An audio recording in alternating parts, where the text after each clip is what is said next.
Indonesian President Joko Widodo nagpaabot ng pagbati kay Prabowo Subianto matapos manguna sa quick count ng presidential elections.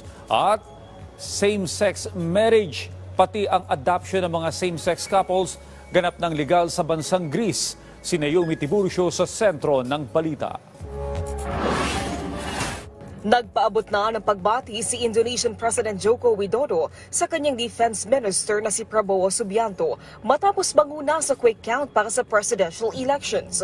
Ayon kay Widodo, binati niya si Subianto sa isang pagpupulong noong Miyerkules. Hindi na nagbigay pa ng karagdagang detalye ang leader sa naging pagpupulong. Nanawagan din si Widodo sa publiko na abangan ang opisyal na resulta pagdating ng Marso.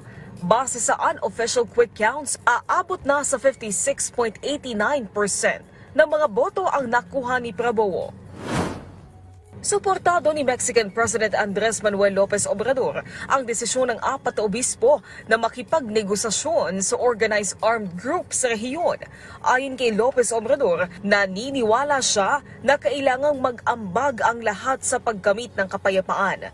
Ayon naman sa obispong si Jose de Jesus Gonzalez, layo ng tigil putukan na wag nang kumalat pa ang rahasan. Hindi naman tinanggap ng grupo ang panawagan ng obispo. Mababatid na higit sa 400 at 20 kaso na ng pagpatay sa 110,000 kaso ng pagkawala. Ang naitala doon buhat ng ilunsadong operasyon laban sa mga armadong grupo na konektado umano sa iligal na droga. Pinagtibay ng Greek Parliament ang batas na gawing legal ang same-sex marriage at pag-aampon ng mga same-sex couple.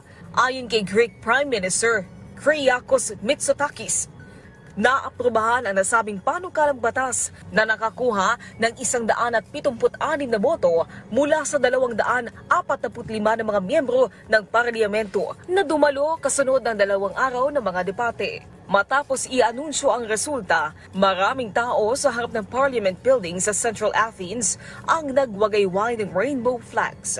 Taong 2015, noong ginawang legal sa Greece ang civil union para sa mga same-sex couple. Naomi Tiburcio para sa Pambansang TV sa Bagong Pilipinas.